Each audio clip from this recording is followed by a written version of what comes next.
Generalmente acostumbro a empezar platicando algún chiste. De repente, con el cambio de altura de Sonora aquí a Oaxaca, cambia el sentido y hasta uno de repente se siente medio mareado.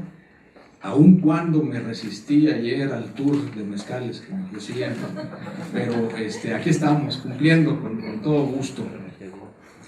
Y en serio, de veras, muchas gracias por la oportunidad de estar aquí platicando con ustedes de algunas inquietudes en el marco de este diplomado, que entiendo además aprovecha de muy buena manera, o aprovechará de muy buena manera, una plataforma electrónica que de muchas formas pues va a potenciar el esfuerzo que se pueda realizar. En ese sentido, y acorde precisamente con las tecnologías, creo que también es bueno, al menos yo me declaro parte de esa escuela, platicar, bueno, pues que el cambio en la tecnología no es lo único que cambia en estos espacios, también la dinámica que se lleva a cabo, es decir, una dinámica tradicional de salón de clases siempre es el que está acá enfrente, el que conoce, ¿no? Y es el que dicta cátedra, y los que están del otro lado del auditorio son los que reciben el conocimiento.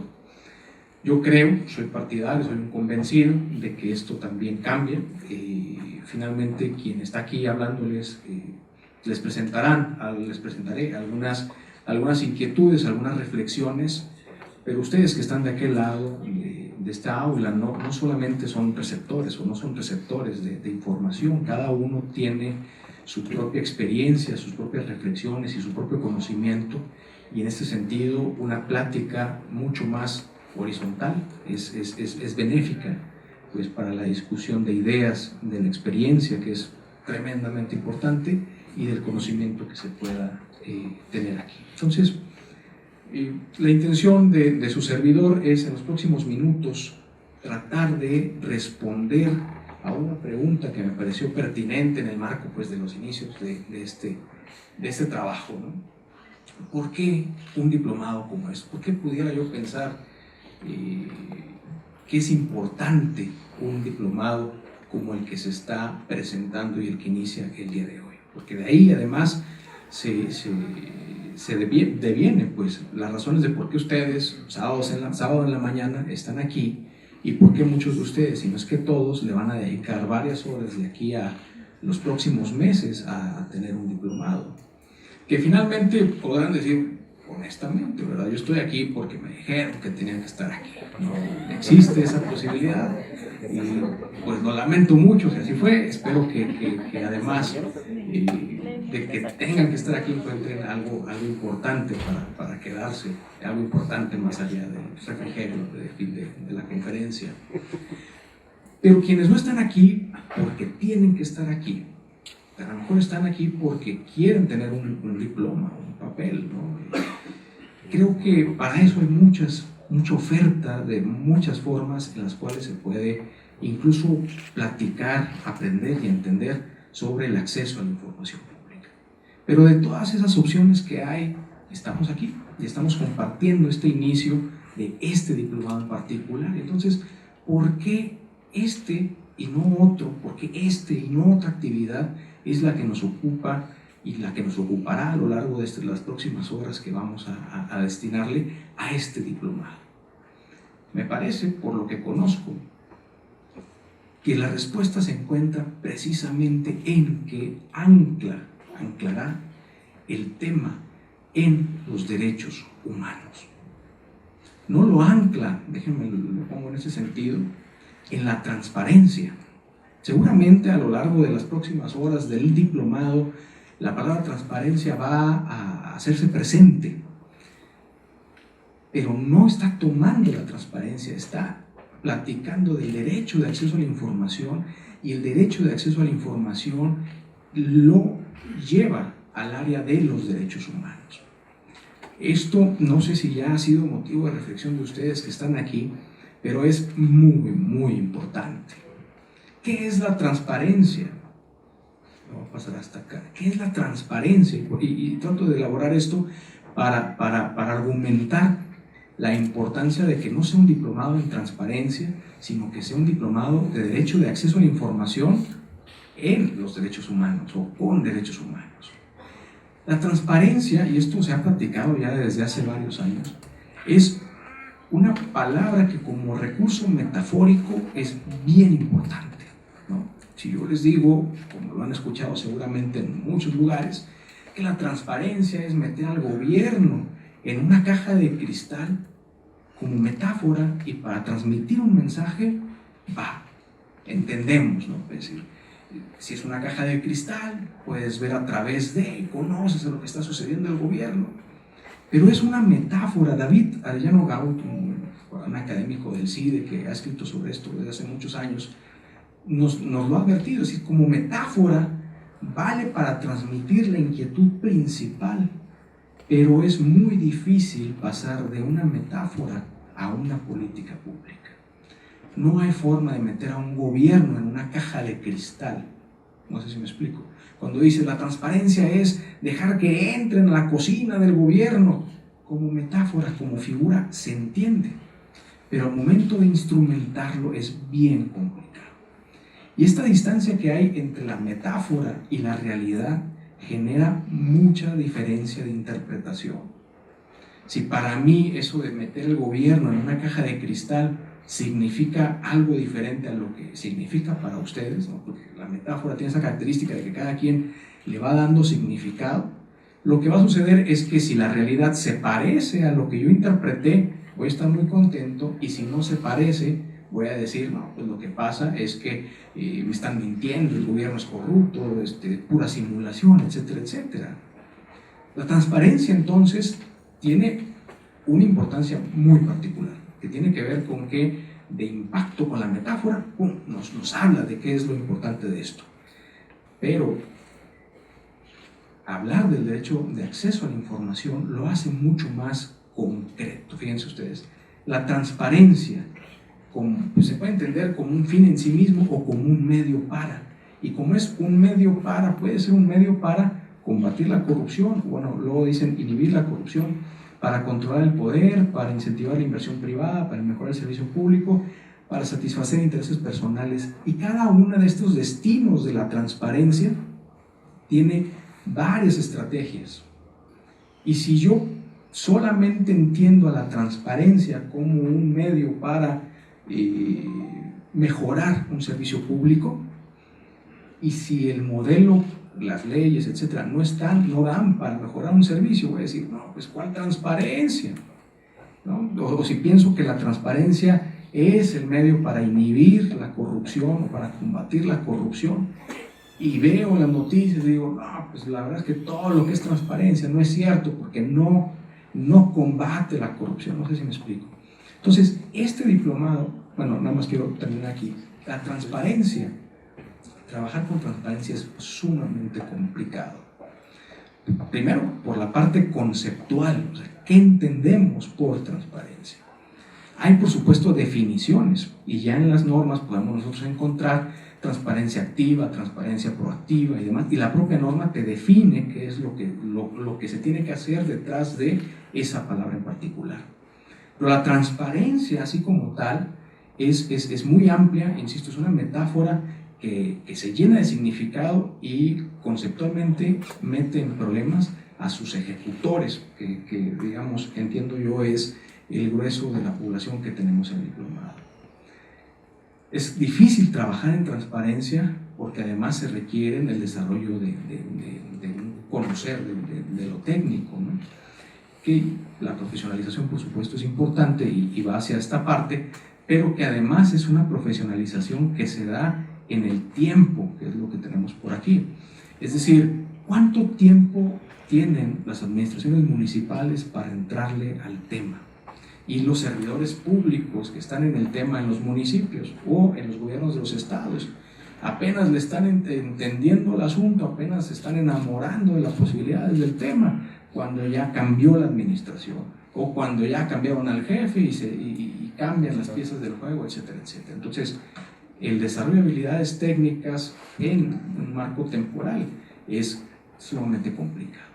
Y además, hablar de transparencia como tal también es complicado porque hay un ingrediente político, y hay que decirlo. Es decir, para decirlo así de manera provocadora, yo diría, lo pongo sobre la mesa, la transparencia hace años que dejó de ser un arma de la ciudadanía para convertirse en un escudo de lo gubernamental. Cuando empezaba esto, hace 20 años aproximadamente, el tema de la transparencia, diagonal derecho de acceso a la información, era la forma en la cual el ciudadano, organizado o no, rompía con la caja negra del gobierno y podía sacar a la luz lo de la partida secreta, los archivos importantes sobre alguna masacre, etc. Es decir, era una herramienta, un arma de la ciudadanía. Ha pasado el tiempo y desde mi interpretación, lo dejo sobre todo sobre la mesa para poderlo platicar si ustedes así lo desean, es que la clase política le entendió al asunto y entonces comenzó a estructurar toda una serie de organizaciones que algunos dirán, ahí lo voy elaborando, capturan el tema y deja de ser un patrimonio del ciudadano que quiere abrir la caja negra para convertirse en un instrumento más del poder. Ahí lo voy elaborando un poquito más. Entonces es complejo platicar sobre esto. Cuando, a diferencia de todo esto, anclamos el tema de este diplomado a los derechos humanos, verán ustedes, lo que encontramos aquí es que de todas las posibilidades que nos da la transparencia, al anclarlo en los derechos humanos, creo, podemos ir definiendo con una mayor claridad cuáles son las áreas de conocimiento que vamos a desarrollar. Y que son áreas que aun cuando se llaman de derechos humanos, no son, desde mi interpretación, destinados solamente a los licenciados en Derecho. Porque de repente uno dice, derechos humanos, ¿no? Pues los abogados por allá, ¿no? Y los abogados dicen, claro, son. No, los derechos humanos tienen, por supuesto, una connotación mucho más profunda y mucho más amplia, que tiene que ver con el reconocimiento, por supuesto, de ciertos valores inmutables a través del tiempo. El respeto a la vida, el respeto a la propiedad privada, la libertad, desde la libertad de expresión y luego esto que se va a ir transformando luego en el derecho de acceso a la información, etcétera, etcétera. Es decir, es mucho más sencillo poderlo instrumentar en términos del conocimiento y no perdernos en esta posibilidad. Cuando entendemos el derecho de acceso a la información en un marco de derechos humanos, nos dice la Organización de Estados Americanos, primero, lo entendemos como una herramienta fundamental para construir ciudadanía. Y esto es bien importante porque artificialmente y en nuestros discursos políticos generalmente ponemos por un lado al servidor público y por otro lado al ciudadano, ¿no? Y decimos que uno es bueno y el otro es malo, ¿no? Es como algo muy sencillo de hacer, clasificar y poner etiquetas, y no, tan buenos hay en un lado como en otro. Y además una persona, porque es decir, el servidor público es ciudadano, ¿no? Y en muchas ocasiones el ciudadano se desarrolla en el servicio público, y no es que unos sean buenos, sean malos, no es que los que sean corruptos se vayan a gobierno y los que sean unos ángeles se vayan al lado ciudadano. Ese es un discurso que debemos de superar. O sea, hay circunstancias y hay momentos de sentarnos y demás. Pero entonces el derecho humano, digamos, el acceso a la información pública como derecho humano, sí nos ayuda a construir ciudadanía y también incentiva una mejor manera de ejercer derechos políticos. Entonces es una herramienta con dos destinos muy particulares.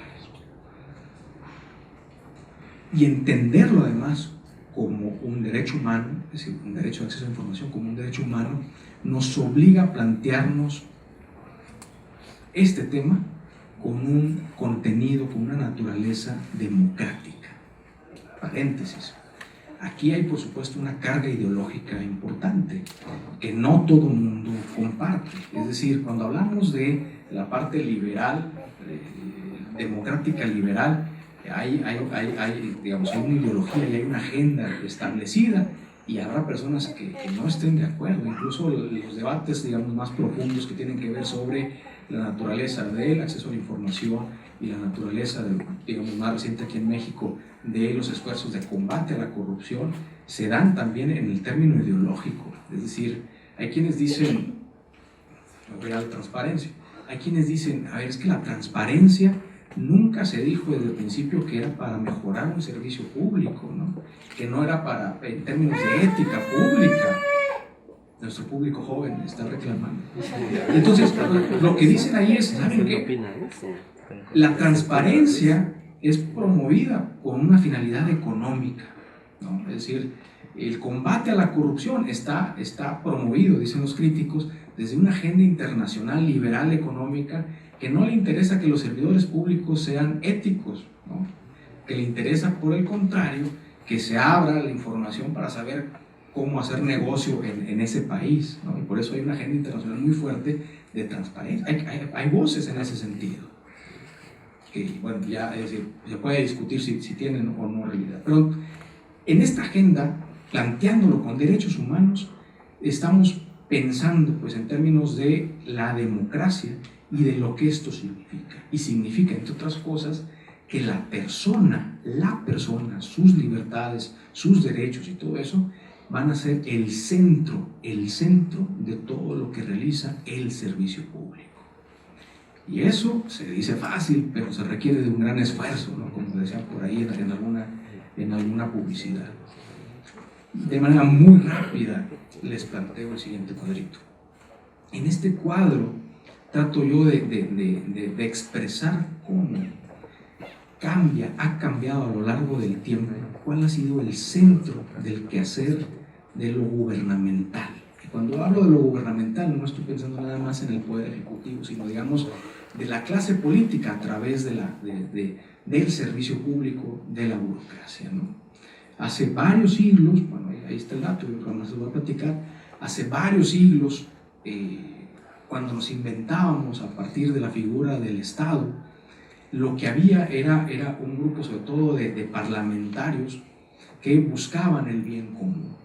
El centro de la actividad de lo público se encontraba en el quehacer parlamentario, porque los que hacían leyes, digamos, conocían, entre comillas, las necesidades de la comunidad, y entonces a través de reglas generales, abstractas e impersonales, como son las leyes, ellos podían, digamos, procurar el bien común, el bienestar de las demás personas. Fíjense aquí cómo no hay siglo XVII, siglo XVIII, incluso principios del siglo XIX, no hay un interés, digamos, expreso de una interacción entre los que dictan la norma y quienes son destinatarios de la norma.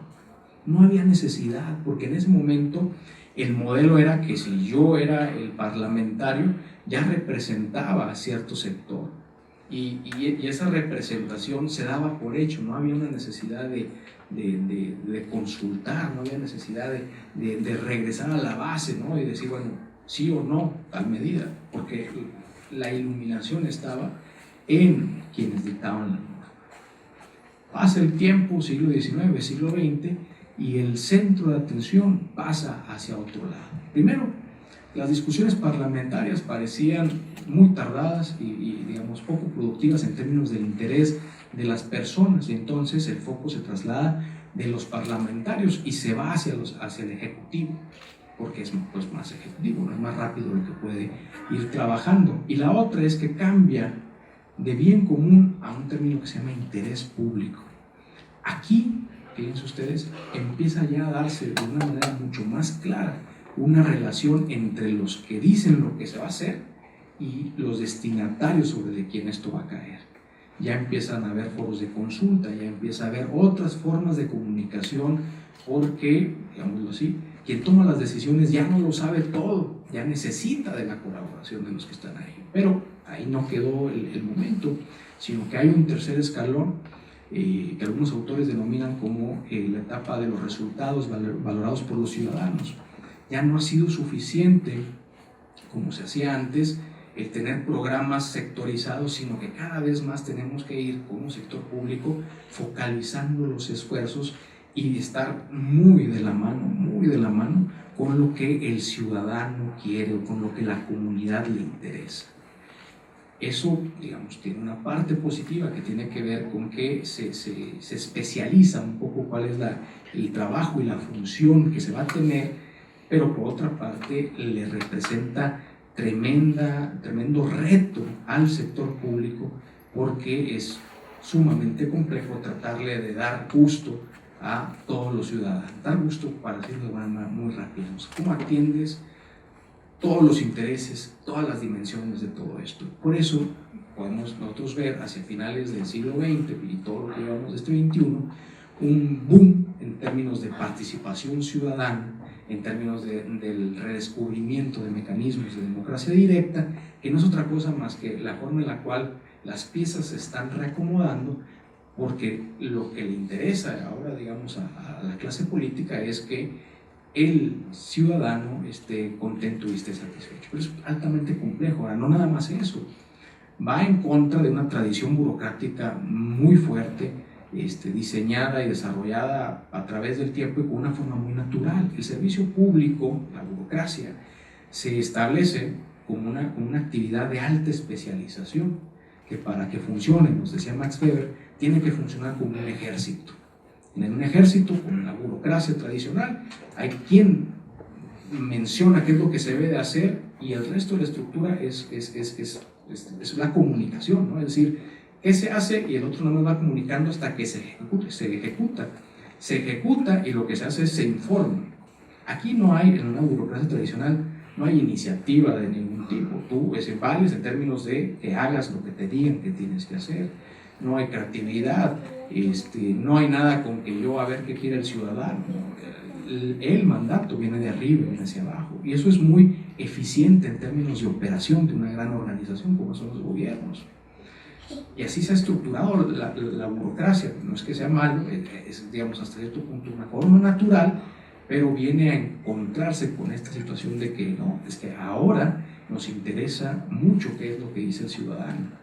Entonces no sé si me voy explicando.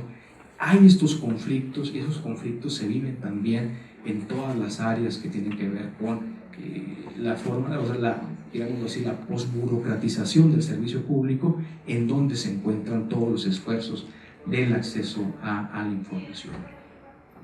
Entonces, cuando anclamos el derecho de acceso a la información al tema de los derechos humanos, necesariamente hay ahí detrás el interés de entender que esto solamente se puede ver si estamos hablando de un aspecto democrático.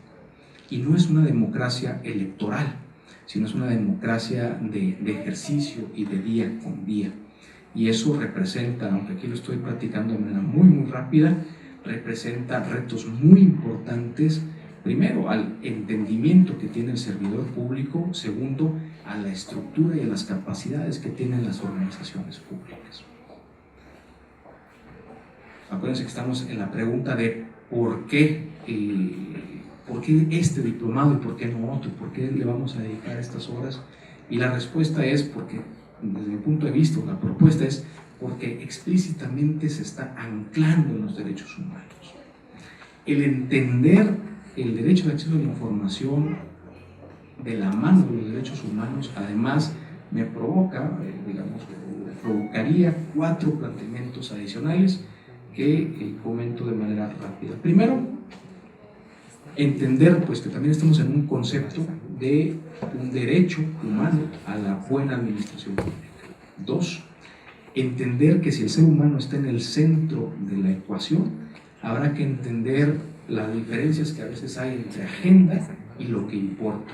3, pues que no todo es miel sobre hojuelas. Hay algo que se denomina la ambivalencia de los derechos humanos, y eso ahorita lo platico con más detenimiento. Y 4, que este derecho humano, o digamos los derechos humanos, no viven flotando en el universo haciendo el bien, sino que para hacerse realidad pasan a través de organizaciones, y estas organizaciones tienen personas. Entonces, puedes tener la mejor ley, pero puedes tener muy mala organización, puedes tener muy malos servidores públicos. Entonces, una buena ley, una excelente ley, pues no va a hacer nada en la realidad de las personas. Pero ahí lo voy a ir platicando. Primero, todo esto que hemos platicado nos replantea en términos del derecho, que el derecho administrativo cambia su paradigma dominante. Tradicionalmente el derecho administrativo solamente nos ayudaba a entender la organización de lo gubernamental, ¿no? Es decir, dónde está el Ejecutivo, y el Ejecutivo cómo se va a organizar y qué es lo que puede hacer determinada área, y hasta ahí se acabó, ¿no? Cuáles son las funciones, un catálogo de funciones, qué es lo que es, etc. El derecho administrativo, ahora con todo lo que hemos platicado y precisamente con esta tendencia muy fuerte internacional que tiene que ver con replantearse el modelo desde la perspectiva de los derechos humanos, pone en el centro a la persona, y la persona no como un destinatario de servicios, sino como un ser sensible a lo que sucede en la arena pública. Es decir, antes, ¿no?, cuando hablábamos, digamos, de una cuestión tradicional, era tanto como decir, a ver, ya te di el servicio de salud y ahí te va, ¿no? Yo ya me conformé a través de una secretaría y esto es lo que te ofrezco, y tú callado, y si hablas eres parte de un problema, ¿no? Ahorita, cuando estamos hablando de un derecho a la buena administración, lo que estamos diciendo es, no, la persona está en el centro de la ecuación, y esta persona reacciona ante los estímulos de lo gubernamental. En todo el mundo, y por supuesto, bueno, Oaxaca, México, no es ajeno a esto, existen ciertos supuestos con los que tienen que trabajar todos los gobiernos. Primero, hay una duda sistemática frente a todo lo que se hace. Así sea bien intencionado, gobierno que entra y dice voy a hacer, ahora se enfrenta a la desconfianza natural de quienes están afuera, ¿no? Siempre dicen, es que el presidente, el gobernador, el alcalde nos dijo que va a hacer algo, ¿qué se me hace que por ahí va a haber un negocio? ¿Qué se me hace que por ahí le va a dar la chamba al primo, ¿no? Es decir, así, esa es la forma en la que se expresa. Si está bien o está mal, es tema de discusión, pero frente a eso se enfrenta ahora el servidor público. Dos, no nada más hay una duda sistemática, sino que además hay una duda sobre las capacidades, ¿no? Cuando los gobiernos dicen voy a hacer, el ciudadano siempre dice le va a salir mal, ¿no? Y cuando el gobierno dice voy a inaugurar dentro de 6 meses, el ciudadano dice se va a ir a un año, ¿no? Y cuando el gobierno dice va a costar 100 pesos, el ciudadano dice va a costar 1000. Eso también es parte de los elementos que debemos de considerar cuando la persona está en el centro de la administración pública. Y aquí fíjense ustedes, no se está planteando en términos de buenos, malos, de positivo y negativo, nada más se está diciendo cuál es, en términos de, digamos, de investigación más reciente, los elementos que desde el sector público se tiene que atender. Y se puede o ser muy resistente a todo esto y no hacer caso, o se puede sensibilizar al servicio público y decir, por aquí viene, y que ya no hay cheques en blanco, ¿no? Que más bien lo que se tiene que hacer es ganarse día a día la legitimidad de tu propia función, ¿no? Entonces, plantearlo, digamos, la coherencia que hay de plantear esto tiene que ver con el entender que la persona es el centro, y que ese centro además va a ser un centro reactivo, sensible, que se expresa, que está inconforme, que puede decir, que puede hablar, que a veces tiene razones, a veces también tiene agenda. Es decir, hay ocasiones en las cuales hay una expresión, digamos, de un interés legítimo, y hay veces que hay una agenda por ahí oscura que quiere hacer que políticamente quede alguien mal, y eso también hay que platicar. Segundo aspecto, no sé cómo ande de tiempo porque me estoy yendo así como que rápido, pero sirve para poder tener algún intercambio por ahí. Segundo, cuando estamos pensando en el derecho de acceso a la información de la mano de los derechos humanos, también hay que pensar que hay una agenda que está ahí tácitamente. Lo dijimos hace un par de diapositivas. Cuando estamos agarrando el rumbo de los derechos humanos hay una agenda ideológica fuerte, clara, y que no todo el mundo pudiera compartir. Aquí también, lo que tenemos nosotros en México como leyes de acceso a la información o transparencia o transparencia, las organizaciones que tenemos alrededor de estos temas atienden a estas agendas. Y esto es importante porque no necesariamente cubren todos los temas que le interesan a la persona. Pongo dos ejemplitos así rápido.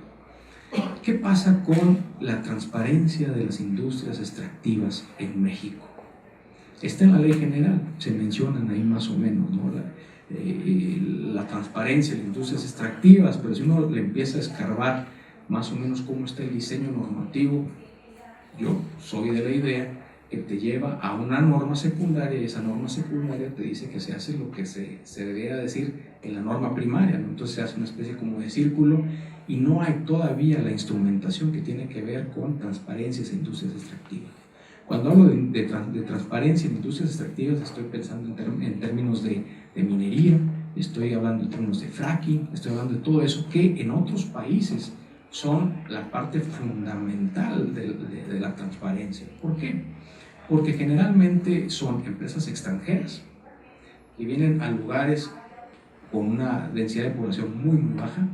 Generalmente son poblaciones de población originaria, de población indígena, en el medio de la nada, en donde no llega medios de comunicación y demás, y hacen tremendos negocios, porque con los gobiernos de los estados, generalmente así ha sido en México, lo que sucede es que hay unos interesantes pactos en donde el gobierno destina muchos recursos para el desarrollo de infraestructura, las minerías, las compañías mineras extranjeras se arreglan con los gobiernos estatales y ahí hay un intercambio económico, y eso no está de manera clara, puntual y permanente en la agenda actual que tenemos en México del acceso a la información.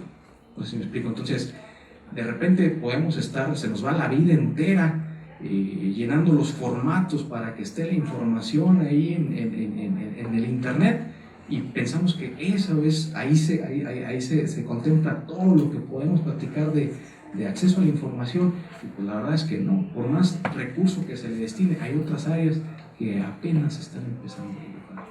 Otro ejemplo, ¿qué pasa con lo que comemos? Así, tan sencillo como eso, con el agua que tomamos, con lo que comemos. ¿Cuál es el origen de esa carne? ¿Cuál es el origen de esas frutas, de esas legumbres, de esas verduras? ¿Cuál es la composición del agua que nos están vendiendo? Uno lo ve que está en bote y piensa que es buena agua, ¿no? Pero no sabemos si es alcalina o si es ácida, no sabemos si la carne que me estoy comiendo tiene o no, tiene hormonas, etcétera, etcétera. Y lo que vemos por otra parte es que, por ejemplo, el cáncer es un tema que cada vez se presenta más. Podemos otra vez estar llenando formatos, subiéndolos al internet, y se nos va la vida en eso, pero algo tan sencillo como, bueno, ¿y cuál es el recorrido de lo que nos terminamos comiendo y que nos define nuestra salud? Eso tampoco es tema dentro del acceso a la información. Dos ejemplos así, digamos, dichos de manera muy rápida, que son áreas que no están contempladas de manera clara en la agenda actual, y que, bueno, una quizás no de manera directa, pero el tema de la salud claramente nos está definiendo y que no están en la agenda. Entonces, cuando hablamos del derecho de acceso a la información anclado en los derechos humanos, tengamos pues en cuenta de que la agenda no se agota en lo que la norma nos está diciendo. Y traigo aquí un ejemplo. Hay un dato aquí que me parece interesante, precisamente hablando sobre el esfuerzo que significa cumplir con el CIPOT. ¿Qué significa? Bueno, esto no está actualizado, por supuesto, apenas se actualizará hasta finales de año, pero del 15 de febrero del 2007 a diciembre del 2016, nos platica el INAI, se registraron 223 millones de consultas al portal de obligaciones. Fíjense, 223 millones de consultas a los portales, y estamos pensando por la temporalidad del gobierno federal, ¿no? ¿Qué fue lo que más se visitó? nos dicen ellos mismos, lo que más se visitó, es que yo aquí estoy viendo la flechita, pero acá no se ve, pero lo que más se visitó fue directorio de servidores públicos, contratos y luego la estructura orgánica de las dependencias. De 223 millones de consultas, lo que más se visita, lo voy a poner de manera más, digamos, caricaturesca, son los directorios telefónicos. Las voces críticas podrán decir, oye, todo el esfuerzo que hay detrás de la información publicada en Internet para que la mayor parte de las consultas sean los directorios telefónicos. Caray, pues eso me parece replantea muy fuerte en términos de cuál es la relación que hay entre la oferta y la demanda de la información en Internet. Porque detrás de todo lo que se oferta, lo que ha significado en términos de costos de operación y lo que cuesta para capacitar los sistemas, mantener, etcétera, etcétera, y que la demanda lo que está haciendo es consultar el directorio. A mí me suena, esto por supuesto es una interpretación personal para tratar de hacer más fuerte este punto, que entonces las páginas de internet lo que sucede es que cuando no sabes a quién mandarle el oficio, buscas y ahí encuentras el nombre y encuentras la dirección y tú es lo que mandas. Todo el monstruo está sirviendo para eso. Cuidado, porque entonces aquí hay una señal muy clara que tiene que ver con vamos a trabajar con la demanda de la información. Pero si de repente, aunque estén datos abiertos, la demanda, la oferta, lo que se ofrece, tiene cosas que no están vinculadas con lo que le interesa a la persona, pues podrán ser desarrollos multimillonarios, pero no atiende al interés de la persona. No sé si me explico en esa parte. De la mano con la agenda y lo que es importante, la persona en el centro de todos nuestros esfuerzos. Tercer punto, tercera inquietud, hay algo que se llama la ambivalencia de los derechos humanos. Y eso también tenemos que tenerlo en claro. Cuando hablamos de derechos humanos, bueno, ya está el texto una parte del texto de Mariana Celorio, de la UNAM, que lo recomiendo si lo pueden encontrar, y si no, se los podemos mandar el escaneo, es parte de un libro. Su texto se llama Ambivalencia de los derechos humanos, movilización y desmovilización. Prácticamente lo que nos dice la doctora Celorio es, cuidado. Muchas veces cuando se habla de derechos humanos, lo que tenemos es tenerlo presente, y por eso lo traigo, tenemos una clase política, una clase gubernamental que se aprovecha de la bandera de los derechos humanos para motivar la inmovilización de las personas. Si la persona es el centro de la ecuación en los derechos humanos, lo natural, por así decirlo, sería que desde el poder se reconociera y hasta se protegiera la expresión espontánea de sus inquietudes, ¿no? Entonces, en los derechos humanos, lo dice Celorio, precisamente encuentran cabida todas estas expresiones que hay. Pero cuidado, porque en ocasiones cuando se habla de derechos humanos y se empieza a reglamentar la forma en la cual se va a participar, lo que sucede es que la gente prefiere ya mejor no participar. Híjole, es muy complicado expresarme porque entonces tengo que reunir ciertos requisitos, porque entonces tengo que contar ciertas firmas, porque entonces hay cierta forma que tengo que cuidar. Entonces lo que va a suceder es que se va a inhibir. Y lo que nos dice también Celorio es, actualmente ya no hay esta idea de que los gobiernos imponen, así es decir, ya no hay estos gobiernos fuertes, así feos, ¿no? que van y apachurran, que atropellan el interés del ciudadano.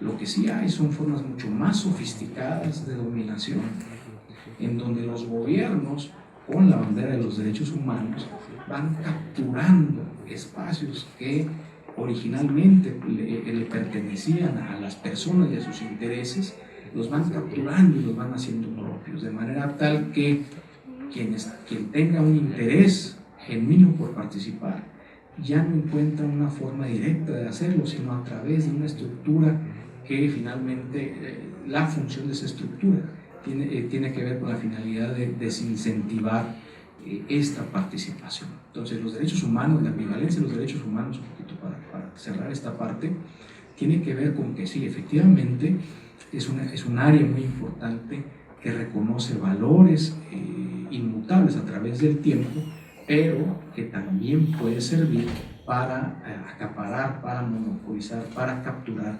espacios de expresión. Tengámoslo pues en mente. Finalmente como una de las cuatro, luego ya una reflexión final. Hay que entender que el derecho de acceso a la información, como todos los derechos humanos, no es un derecho que vive por ahí, les decía yo, flotando en el espacio. En el modelo mexicano, yo te digo porque estoy planteándolo en el modelo mexicano, se expresa a través de organizaciones, y esas organizaciones viven a partir de las personas que lo integran.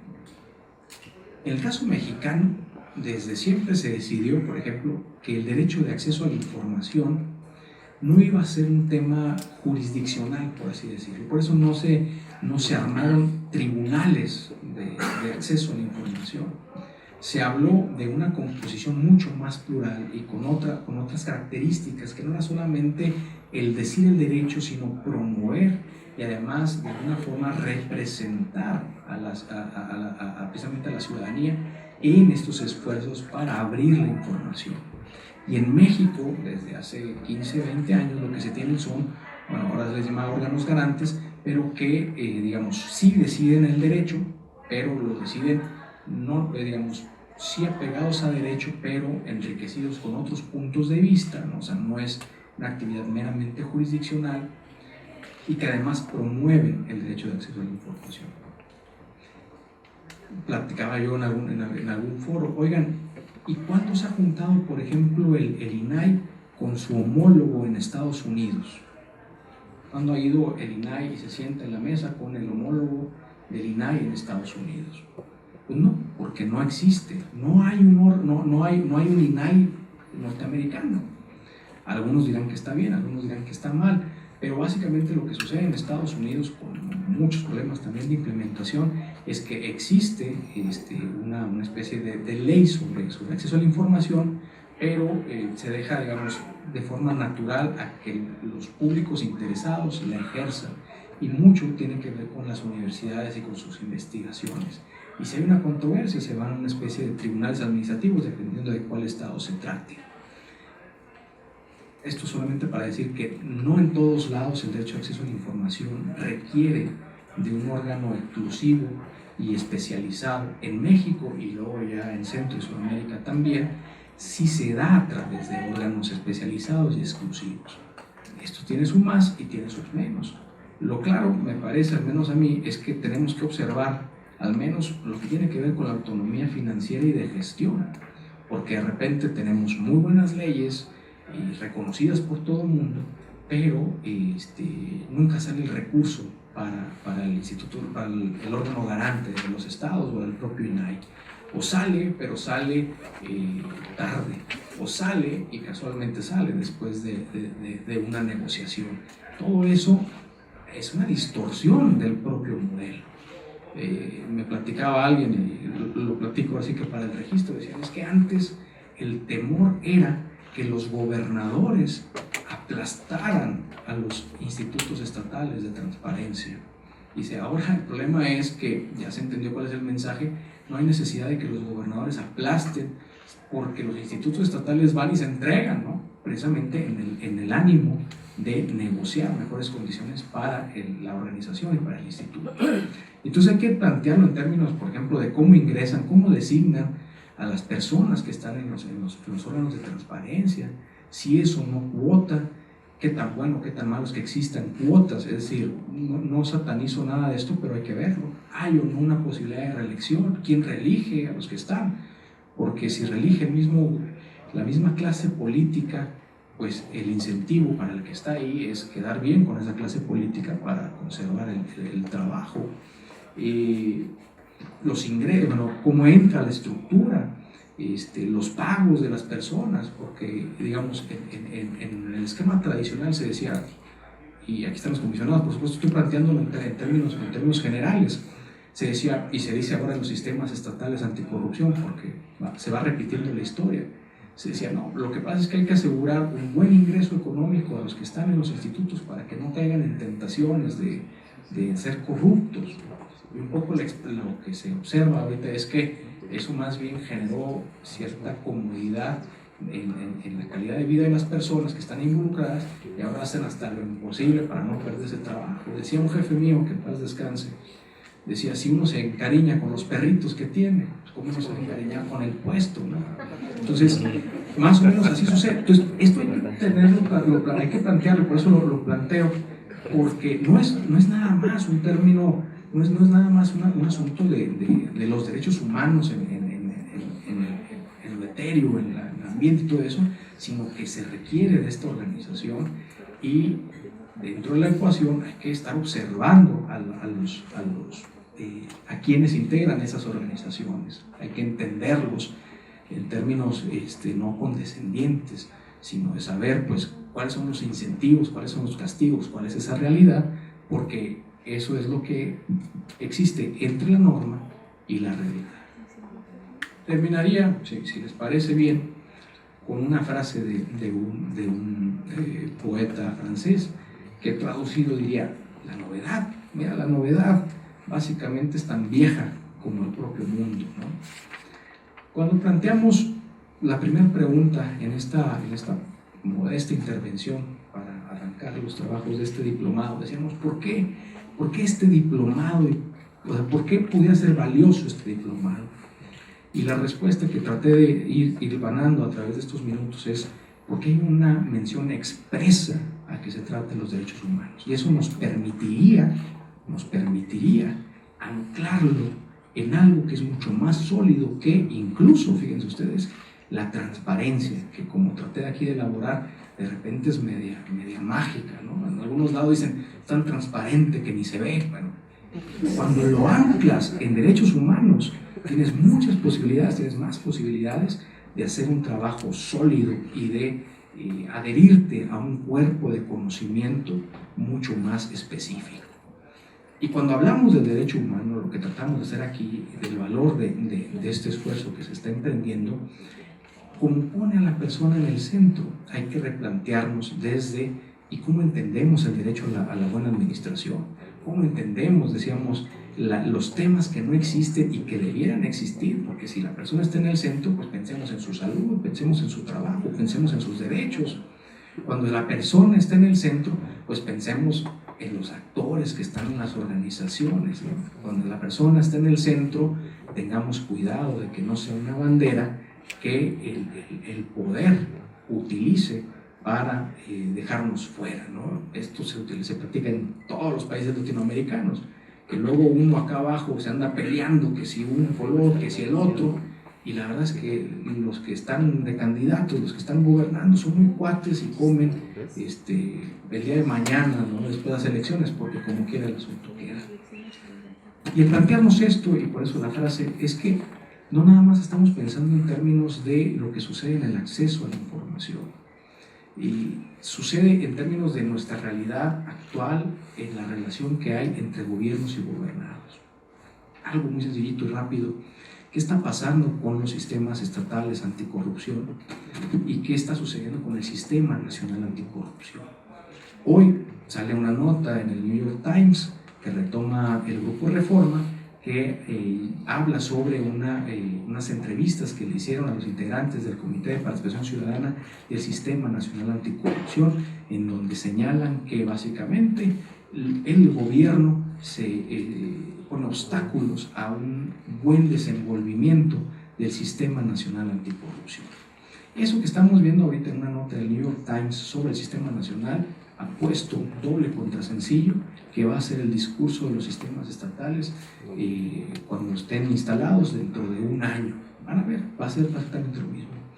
Yo sospecho que no es tanto que los gobiernos pongan obstáculos, sino que el propio diseño hace que se colapse desde su origen, pero eso es otro tema. Lo que quiero decir con esto es que al poder entrarle al tema del derecho de acceso a la información desde la perspectiva de los derechos humanos, vamos con un poquito de suerte y esfuerzo sí profesionalizarnos en esta actividad que estamos nosotros trabajando y que es tan interesante y que por eso estamos sábados en la mañana por aquí, pero que además nos va a permitir, en el mejor de los casos, entender desde una perspectiva mucho más amplia todo lo demás que está sucediendo en el país. Entenderlo desde una perspectiva crítica, pero también desde una perspectiva objetiva, que no nos gane la víscera, que no nos gane nuestras filias y nuestras fobias, sino tratarlo de entender en su justa dimensión. Porque a diferencia de los que son nada más críticos sistemáticos que ganan señalando los problemas que hay en lo gubernamental, yo pienso que no hay nada mejor que a los gobiernos y a lo público le vaya bien, porque si le va bien al gobierno del Estado, al Instituto de Transparencia, nos va bien a todos, pero para eso necesitamos relanzar ahora sí una nueva etapa de conversación y de conocimiento que hay entre quienes son personas ordinarias tomando decisiones extraordinarias y todos los demás que somos los destinatarios de esas decisiones. Y con eso, mis estimados y estimadas, sería mi participación, quedando por supuesto abierto a el diálogo que se pudiera dar en este momento ahorita o a través de correo electrónico, Twitter, etcétera. Por supuesto que da la orden y agradecer nuevamente el espacio para nosotros.